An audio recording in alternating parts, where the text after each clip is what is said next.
We're called the generation that killed the napkin industry and traded our mortgages for avocado toast. But what if I told you that behind the memes lies the most psychologically burnt-out group of people in history?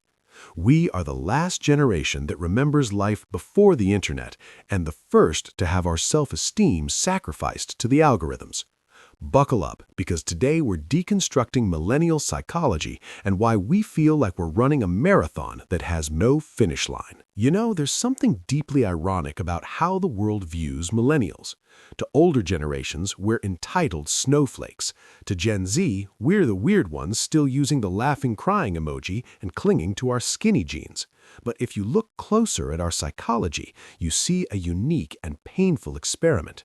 We are the translator generation, stuck in the limbo between an analog past and a digital fever dream. We remember the smell of library paste and the screech of a dial-up modem, yet we are the ones who built a world where your worth is measured by likes from strangers. The psychological foundation of the millennial was built on a promise that turned out to be a lie. We were raised on the idea that we were special, that the world was a meritocracy, and that all we had to do was follow our passion. We were fed a diet of high self-esteem and participation trophies.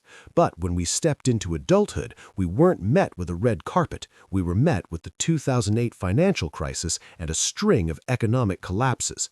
That gifted child who was told they had a limitless future suddenly found themselves in an unpaid internship with a mountain of student debt. It created a deep internal sense of guilt. If I'm so special, why can't I even afford a house? Unlike Generation X, who learned early on not to expect help, millennials became the generation of learned hyperachievement. We turned our hobbies into side hustles and our rest into content. Psychologists call this gifted kid burnout. We feel like we have to be productive 24/7 because on social media there is always someone younger, richer, and more optimized than us. This constant comparison to the curated highlight reels of others creates a background radiation of anxiety that never truly goes away. But this is also where our greatest strength lies. Millennials are the generation that normalized vulnerability. We were the first to go to therapy in mass numbers, not because we're weak, but because we refuse to carry the weight of our parents' unprocessed trauma. We are learning to set boundaries, to talk about mental health, and to break toxic cycles of upbringing. If Gen X used irony as a shield, millennials use awareness as a scalpel, trying to cut away everything that prevents us from being authentic. Our relationship with technology is also fundamentally different. To us, the internet isn't just a tool like it is for Gen X, and it isn't the only world we've ever known like it is for Gen Z. To us, it's a mirror. We remember what privacy felt like, yet we voluntarily gave it up to monetize our identities. We live in a paradox where we crave authenticity but spend hours choosing the right filter. We look for impact where previous generations just looked for a steady paycheck.